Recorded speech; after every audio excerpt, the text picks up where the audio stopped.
Paz e graça, queridos e amados irmãos em Cristo Jesus.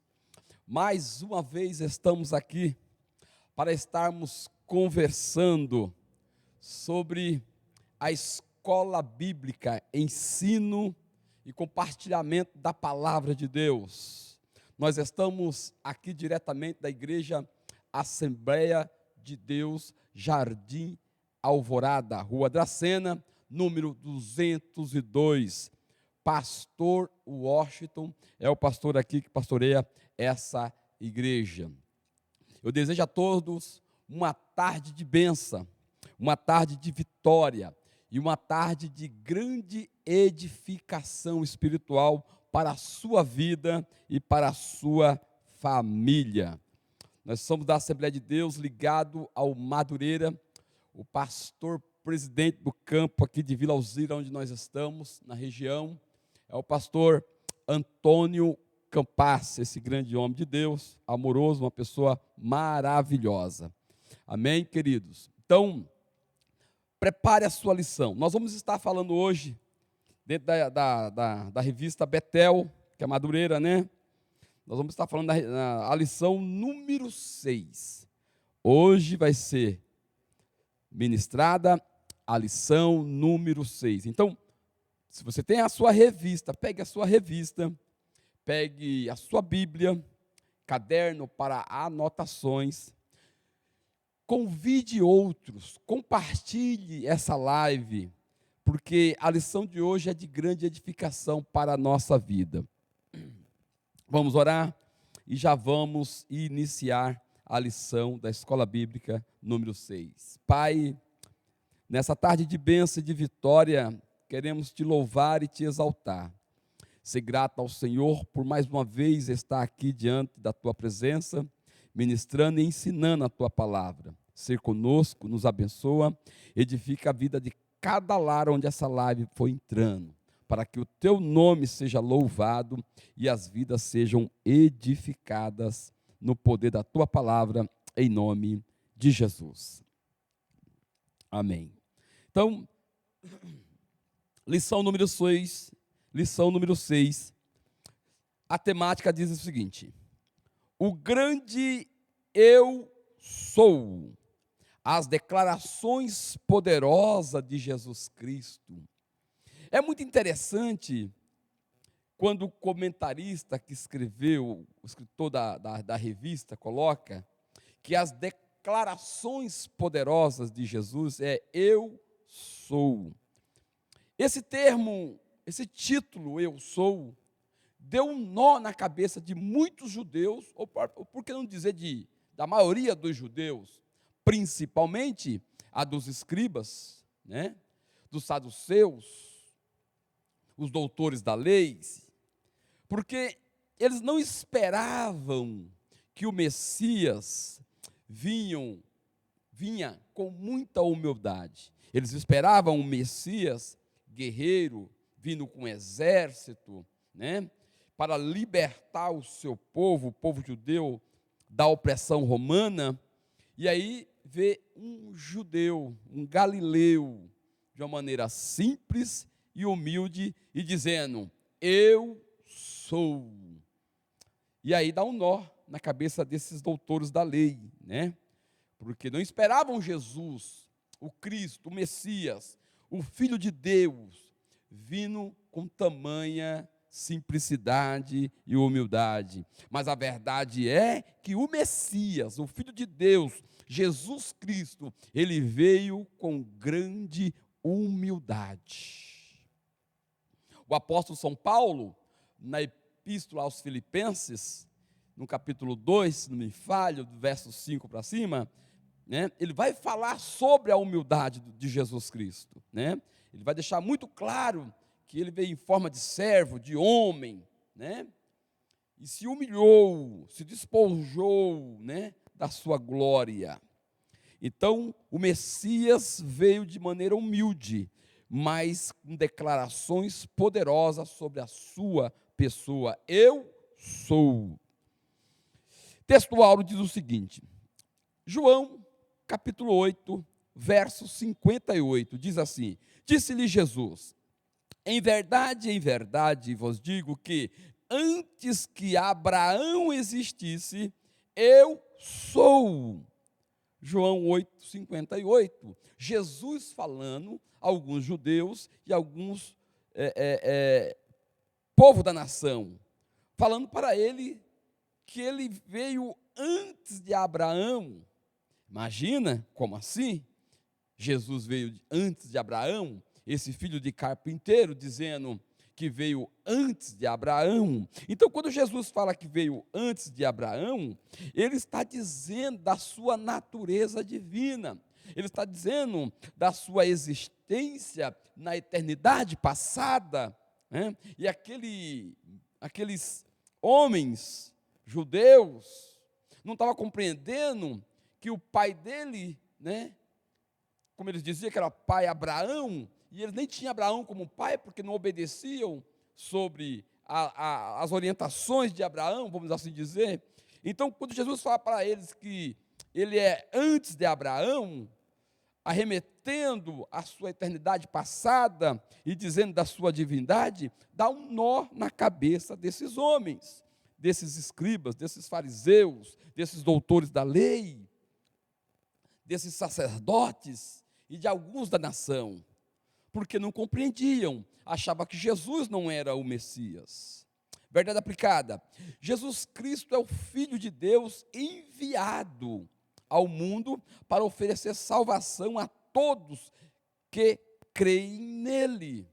Veja que a salvação por meio de Jesus Cristo é uma coisa tão sublime, tão fácil, que muitos homens, muitas pessoas complicam. A salvação está em Jesus, em crer nele e viver nele.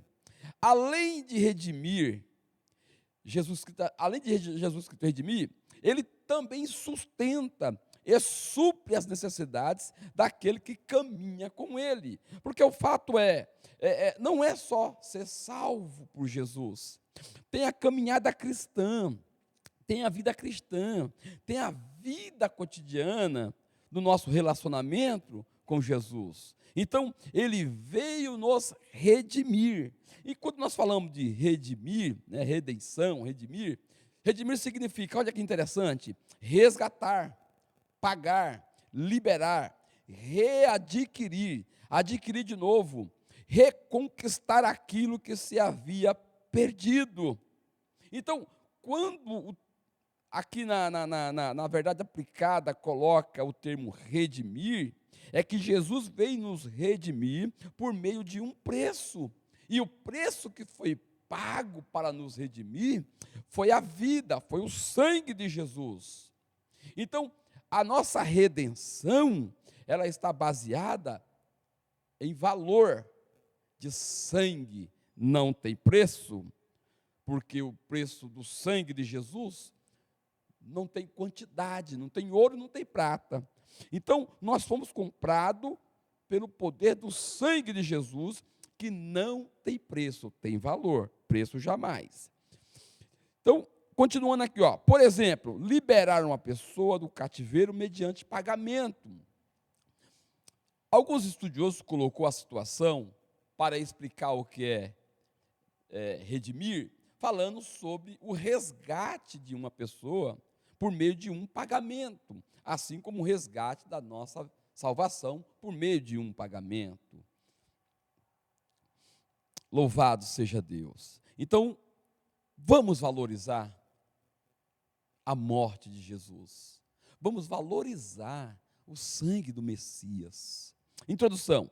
Nessa lição vamos estar falando sobre as declarações de Jesus que evidenciam a sua divindade. Quando Jesus, no livro de João, diz eu sou, fala-se da deidade, fala-se da divindade, porque qual é o homem que pode dizer eu sou? Porque quando ele fala eu sou também, ele está falando de uma autossuficiência, e nós como seres humanos não temos autossuficiência. Então, quando Jesus fala eu sou, são as declarações poderosas de Jesus, porque Jesus pode. Jesus é todo poderoso. Então ele pode dizer: eu sou, se remetendo à sua divindade, se remetendo à sua soberania, se remetendo à sua deidade. Jesus pode, nós não. Ele é o maior e mais Ele é a maior e mais completa revelação de Deus à humanidade. A revelação sublime, suprema de Deus é Jesus Cristo. Porque Paulo diz que em Cristo estava toda a corporeidade da divindade, ou seja, a divindade de Deus estava em Cristo. Então, em Cristo foi a revelação mais completa da divindade de Deus. Louvado seja Deus, para a humanidade, né? Para a humanidade. Olha o que diz mais aqui, ó. Através de suas palavras e obras, Jesus não apenas revelou a essência do Pai, que manifestou Deus, mas também abriu o caminho para a salvação eterna. Grande é o Senhor, porque por meio dele, ele trouxe o perdão dos nossos pecados, ele trouxe a nossa redenção, a redimissão dos nossos pecados, e trouxe também a salvação para a eternidade.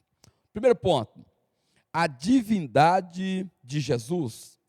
O Evangelho de João registra alguns momentos nos quais Jesus aponta para a sua natureza divina. Olha que interessante. Vamos ler aqui João, capítulo 6, 35. Coisa rápida. João 6, 35. Olha o que diz aqui, ó. Capítulo de João, Evangelho 6,35. Então Jesus lhes declarou: eu sou o pão da vida, aquele que vem a mim não terá fome, e quem crê em mim jamais terá sede. Jesus não está falando de uma fome física, Jesus não está falando de um alimento físico, Jesus está falando de um alimento que ele flui, né, até a eternidade. Ele está falando dele como a salvação, como o salvador, né, da nossa vida. Vamos mais 8, João 8,12. 8,12, olha o que ele diz. Jesus continuou a dizer à multidão: eu sou a luz do mundo, quem me segue jamais andará em trevas, mas terá a luz da vida. Ou seja, Jesus sendo a luz da vida para com a nossa vida, Jesus nos iluminando nessa vida até a eternidade. Então, Jesus tem muito mais declarações dizendo: eu sou, se remetendo à sua divindade. Jesus revela ser o Messias quando conversa com a samaritana. João capítulo 4, verso 25 e 26, nós vamos ver a divindade do Messias. 4, 25 e 26, Jesus disse, ó, disse-lhe a mulher, primeiro: eu sei que o Messias chamado Cristo vem. Quando ele vier, nos explicará tudo. Mas fato é que a mulher samaritana, perto do poço de Jacó, está conversando com o Messias, está conversando com o Filho de Deus, está conversando com Cristo e não está sabendo. Não conseguiu entender, não compreendeu, não tinha percepção espiritual. Mas Jesus vai dar compreensão para ela. Verso 26, diz o seguinte: disse-lhe Jesus: eu sou, ou seja, eu sou Cristo, eu que falo contigo, mulher. Eu sou o Messias, eu sou o Cristo, eu sou o enviado, eu sou o Filho de Deus. Então, quando a mulher, conversando com Jesus, Jesus fala para ela quem ele é, ele usa o termo eu sou que falo contigo. E essa declaração na Bíblia é usado por Deus e é usado por Jesus, ninguém mais.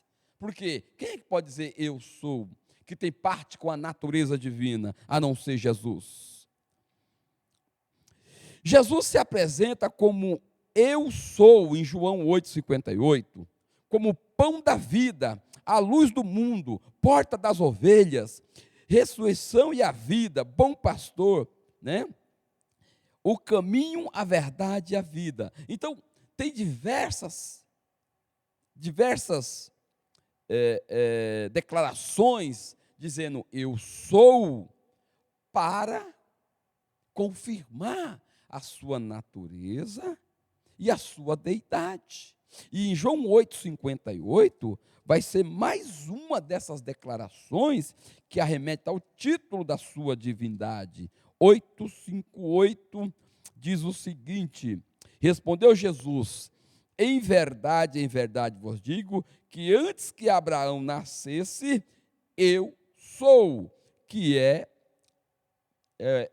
o texto áureo de abertura da lição.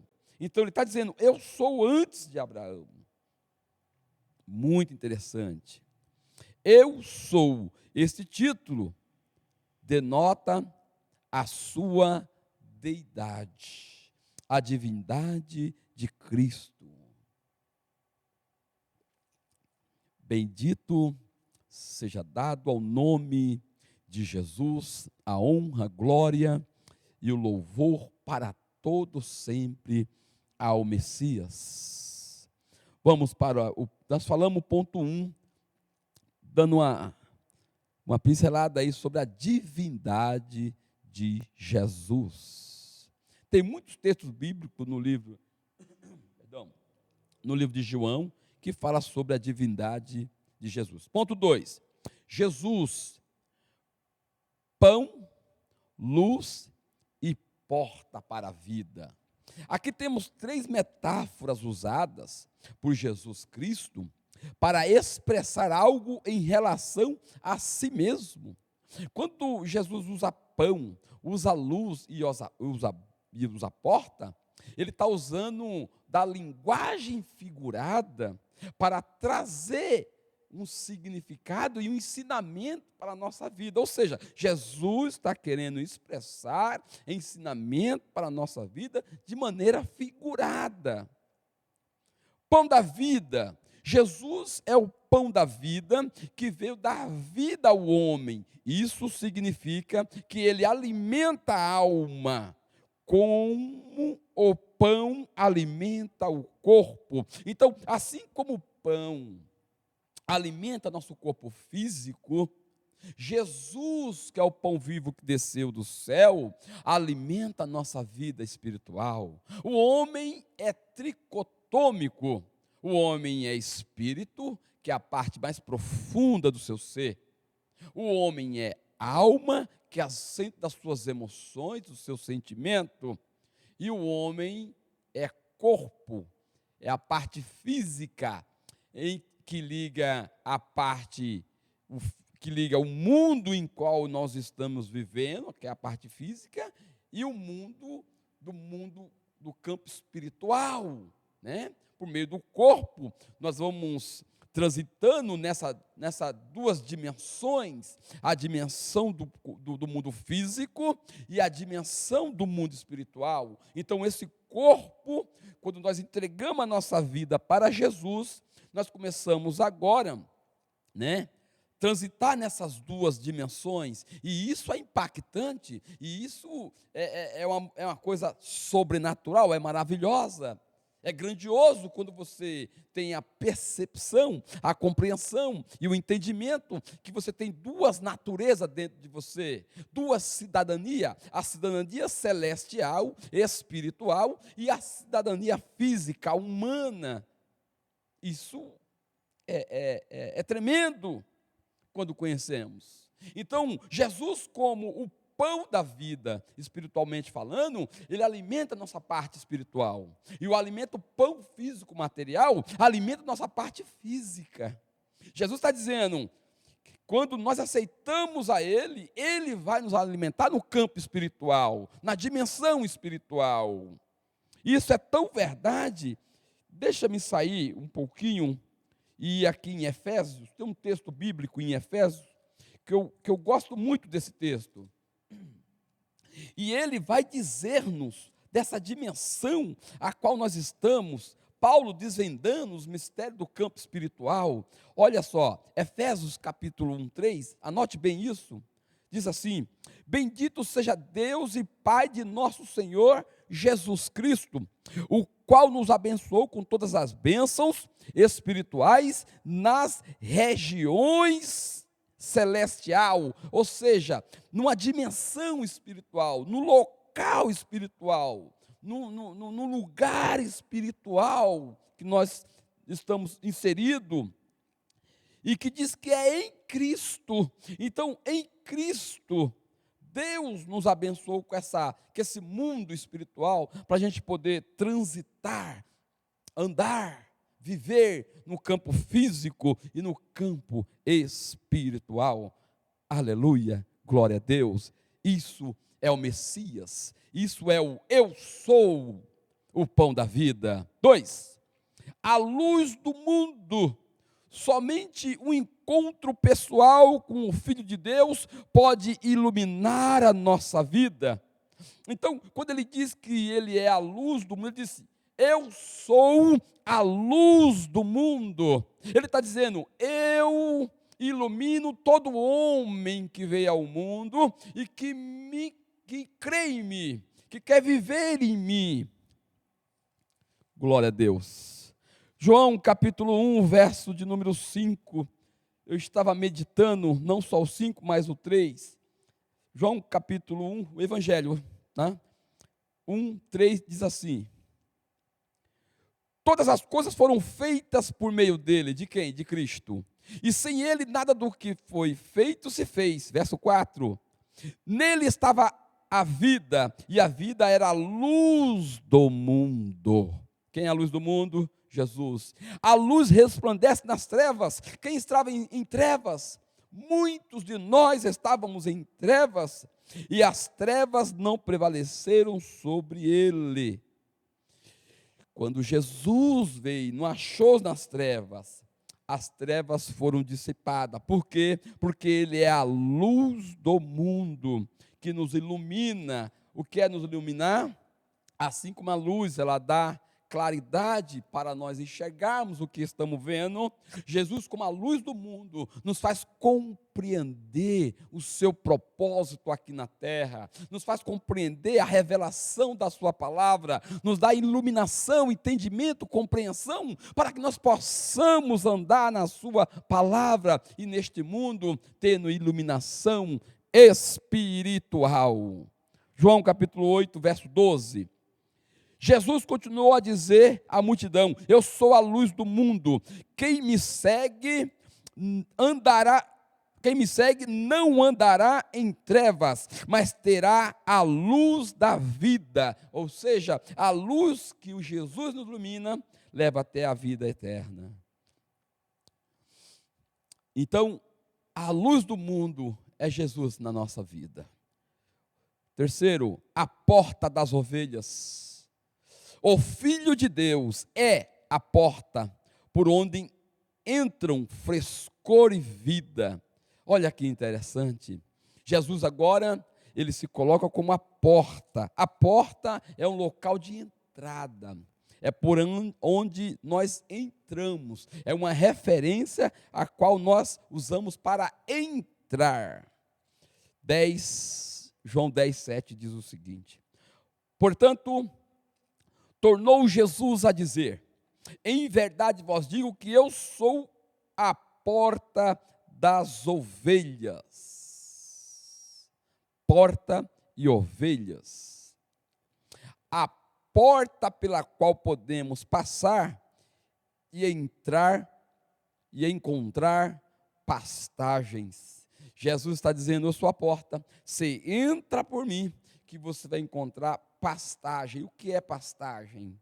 é alimento espiritual, é segurança espiritual, é proteção espiritual, é vida eterna. Jesus é a porta onde devemos entrar para encontrar tudo isso. Quando se tem um aprisco, tem uma porta, e aquela porta, as ovelhas entram por ela. É essa a figura de linguagem que Jesus está fazendo, de um aprisco, a porta, aonde o aprisco para entrar, as ovelhas entravam pela porta. Então Jesus diz: eu sou essa porta, aonde nós somos ovelhas, numa linguagem figurada, ou seja, os cristãos, os filhos de Deus. Quando aceitamos Jesus, nós estamos tendo Jesus como uma porta, aonde tem vida, aonde tem esperança, aonde tem segurança, aonde tem salvação para a nossa vida e para a nossa família. Grande é o Senhor. A porta pela qual podemos passar e encontrar pastagem. Veja que lindo isso aqui. Somente por meio de Jesus Cristo, as ovelhas, os cristãos, podem entrar no aprisco, que é o reino de Deus, e receber salvação, e receber alimento espiritual, e receber segurança espiritual, e receber proteção. Que lindo, que lindo. Glória ao nome de Jesus. Que lindo. Louvado seja Deus. Vamos andar um pouquinho mais. Ponto de número 3 e último, diz assim: Jesus, a ressurreição e a vida. O caminho, a verdade e a vida, e a videira verdadeira. São mais algumas ilustrações, linguagens figuradas. Olha o que ele diz. Eu sou, que eu identifica com a natureza de Deus. Assim, Jesus veio para restaurar e conceder vida, mediar a relação entre o ser humano e o Pai Celestial. Então, quando eu sou, Jesus diz assim, eu sou. O eu sou, que é Jesus, se identifica com a natureza divina. E quando ele veio para conosco, ele veio ser mediador entre Deus e o homem e Deus, e trazer salvação para a sua vida e para a sua família. E aí ele diz, em João 11, 23 e 25, eu sou a ressurreição e a vida. Marta não estava compreendendo até onde ia a dimensão da grandeza do Messias, de Jesus.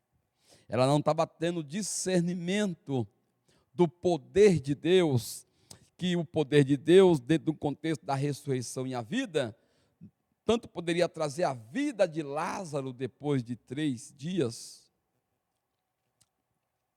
que estava morto, quanto, ou muito mais dias, quanto na eternidade. Então, para Deus, não tem limitação de trazer, de dar a ressurreição para uma pessoa hoje, e ressurgir ela lá na eternidade, no futuro. É a mesma coisa para Deus. Para o Cristo é a mesma coisa, não tem coisa diferente, porque o poder dele é ilimitado. Segundo, o caminho, a verdade e a vida. Ninguém vai ao Pai sem que ele seja o mediador. Hoje em dia, nós estamos tendo muitos mediadores entre o homem e Deus, mas o único mediador verdadeiro, desde lá quando Jesus morreu na cruz do Calvário, se chama Jesus Cristo, o Messias, o Filho de Deus, o ungido, o Cristo. Olha o que diz em João 14, verso de número 6. Olha só. Respondeu-lhes Jesus: eu sou o caminho por onde devemos andar. a verdade e a vida. Ninguém vem ao Pai senão por mim, queridos. Então veja que o único mediador entre o homem e o Pai, neste meio aqui, só pode entrar Jesus. É por isso que ele diz que ele é a verdade, que ele é o caminho e ele é a vida, tanto para a nossa vida como para a nossa família. Então, o que devemos fazer? Ter Jesus como nosso caminho, caminhar nas pegadas do Cristo, caminhar, andar como Cristo andou, falar o que Cristo falou, viver como Cristo viveu, para que nós possamos ter verdadeiramente o caminho, a verdade e a vida ao nosso favor. Terceiro e último, a videira verdadeira. O Cristo só pode ter uma vida, o cristão só pode ter uma vida verdadeira, frutífera, se estiver unido à videira verdadeira, que é Cristo, pois sem Ele nada podemos fazer. E quem diz isso não sou eu, não é o evangelista Hélio, quem diz isso é o apóstolo João, no capítulo 14, não, perdão, no capítulo 15 do livro de João, o evangelista, verso 1 e o verso 4, vamos ler? Eu sou a videira verdadeira, o meu pai o lavrador, agricultor. Aí vem o 4, permanecei em mim e eu permanecerei em vós. O ramo de si mesmo não pode produzir fruto se não estiver na videira. Tampouco vós podereis produzir fruto, se não permanecerdes em mim. O texto do capítulo 15, que o João está falando da videira verdadeira e os ramos, é uma linguagem figurada de uma, vamos dizer, uma árvore, aonde tem um tronco, né? E tem os caules, tem os seus ramos, que Cristo, como uma árvore, nós estamos ligados a Ele, e é da árvore que os ramos recebem alimentação.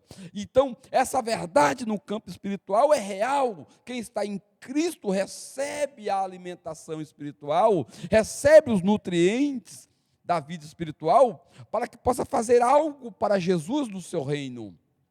É por isso que o texto diz que sem mim nada podeis fazer, ou seja, sem Cristo, um ramo, quando ele é quebrado, ele não recebe mais nutrientes, ele não consegue receber mais a sua nutrição, a seiva que vem pelo caule, pelo tronco, que os sais minerais que saem da terra, pelo tronco e chega até o ramo, quando ele é quebrado, ele não recebe, e ele morre, e ele seca, e ele é queimado, não serve mais para nada.